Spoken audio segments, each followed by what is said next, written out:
The theater lights were bright, the audience buzzing with excitement as another audition day unfolded. Acts had come and gone, singers belting out emotional ballads, dancers flipping across the stage, comedians trying to earn laughs. Then, quietly, almost unnoticed at first, a man and a woman walked onto the stage, followed by something that made the judges lean forward in confusion. Metal frames, small ramps, colorful platforms, and then, the carriers were opened. Cats stepped out, not one, not two, several cats. A ripple of laughter moved through the audience. Some people smiled, others looked doubtful. Simon Cowell raised an eyebrow. Howie Mandel leaned back in his chair. Heidi Klum looked amused but skeptical. Sofia Vergara laughed openly, covering her mouth in disbelief. You could almost hear the collective thought in the room. Cats. On this stage, the man introduced himself calmly, explaining that they were the Savitsky Cats, a family troupe from Ukraine. He spoke about his love for animals, his belief that cats were far more intelligent and capable than people assumed. He said they didn't use force, that everything was built on trust, patience, and respect. As he spoke, one of the cats casually groomed itself, another stared out into the audience, unbothered by the noise. Simon smirked. Everyone knew cats had a reputation. Independent, uncooperative, doing whatever they wanted. Training cats for a routine like this sounded almost impossible. Simon asked the question everyone was thinking. Are you sure they'll actually do something? The trainer smiled, nodded, and said yes. The music began. At first, nothing happened. The cats looked around, unhurried, almost as if they were mocking the idea of performing. A few laughs broke out in the audience. But then, suddenly, one cat leapt gracefully onto a platform. Another followed, walking a narrow beam with perfect balance. The laughter stopped. People leaned forward. A cat pushed a small ball into a hoop. Another rang a bell. Then one jumped through a circular frame, landing smoothly on the other side. Gasps filled the room. Simon's expression changed. His smile faded into focused attention. Howie's mouth dropped open. Heidi clapped her hands together in surprise. Sophia leaned toward the judge's desk, eyes wide. This wasn't random movement. This wasn't luck. This was choreography. As the routine continued, the difficulty increased. The cats climbed ladders, balanced on thin poles, jumped between platforms with precision that rivaled professional acrobats. Each movement was clean, intentional, perfectly timed with the music.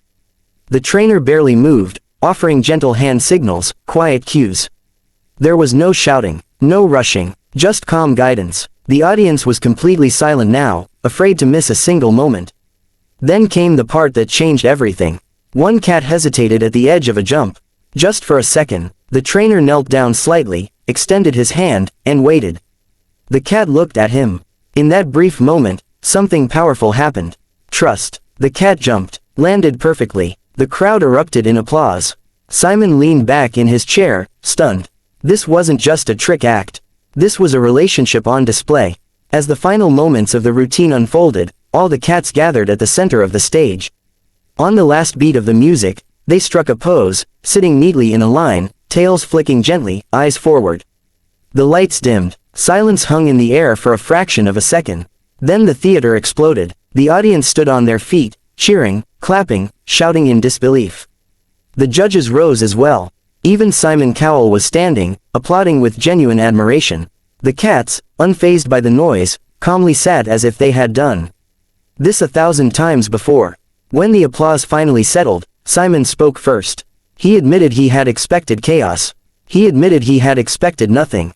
And instead, he had seen one of the most original, disciplined, and heartwarming acts he had ever witnessed on that stage. He praised the intelligence of the cats, but more importantly, the patience and kindness of their trainer. Howie said it was one of the biggest surprises in the history of the show. Heidi said she had never imagined cats could perform like that, calling it beautiful and inspiring. Sophia joked that her own cat would never do any of this, then admitted she was completely in love with the act. 4 yeses lit up the stage. But the story of the Savitsky Cats didn't begin there. Long before bright lights and roaring crowds, it began quietly, in shelters, on the streets, with cats that no one wanted. Many of them had been abandoned. Some had been injured, others were simply overlooked. The trainer saw something different. Potential, personality, a spark. He didn't see animals to control. He saw partners to work with. Training a cat is not like training a dog. Cats don't respond to dominance. They respond to trust. Every jump, every trick, took weeks, sometimes months. Some cats learned quickly, others needed more time. Some routines had to be changed entirely because a cat simply didn't enjoy a certain movement. The trainer adapted, always choosing the animal's comfort over the performance. That philosophy is what made the act so special. As the Savitsky Cats advanced in the competition, their popularity exploded.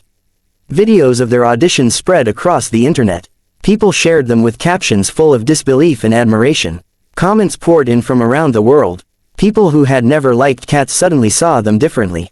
Cat owners laughed, amazed that these animals could be so focused. Animal lovers praised the humane training methods. Each new performance brought something fresh. New obstacles, new combinations, more complex choreography. The cats seemed more confident each time, walking onto the stage like seasoned professionals. The audience greeted them with cheers before the music even started. Behind the scenes, the trainer continued his quiet work. Feeding schedules, playtime, rest periods. Everything was carefully planned. The cats were never overworked. If one wasn't feeling well, it didn't perform. The act was flexible, built around the animals, not the other way around. One night, before a particularly important performance, a cat refused to come out of its carrier. The trainer didn't panic. He didn't force it. He simply adjusted the routine, letting the other cats take the lead. The performance still succeeded, proving that respect was at the core of everything they did. The judges noticed this too. Simon commented on how rare it was to see an animal act where the animals clearly wanted to be there. Where joy replaced fear, where cooperation replaced control. He said that was what made the act unforgettable. As the competition grew tougher, the Savitsky Cats faced acts with massive production, powerful vocals, breathtaking stunts. Yet every time they walked onto the stage, they brought something different. Something pure, something joyful. There was no ego, no flash, just a man, a family, and their cats, sharing what they had built together. Children in the audience pointed excitedly. Adults smiled like kids again. For a few minutes, everyone forgot about stress, problems, and expectations. They simply watched cats do the impossible. Even when the competition eventually ended for them, their impact didn't. Their performances continued to be watched millions of times. They were invited to shows around the world. They became symbols of what patience and kindness could achieve. Shelters reported increased interest in cat adoption after their episodes aired. People said they were inspired to look at animals differently, to believe in their intelligence and individuality. The Savitsky Cats had done more than entertain. They had changed minds. And perhaps that was the greatest victory of all. What made their story resonate wasn't just the tricks. It was the message beneath them. That greatness doesn't always roar. Sometimes it purrs. That talent doesn't always come wrapped in expectations. Sometimes it walks quietly on four paws. That when we choose empathy over control, trust over force, we can create something truly extraordinary. As the lights faded after their final performance, the trainer picked up one of the cats, holding it close. The cat rested calmly in his arms, eyes half closed, completely at ease. In that moment, it was clear. This wasn't an act built for television. This was a family sharing their world. And somewhere out there, a child watching believed a little more in kindness.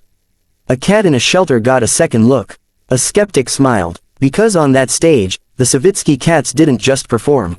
They reminded the world that magic exists in patience, love, and the quiet belief that everyone, even a cat, is capable of greatness.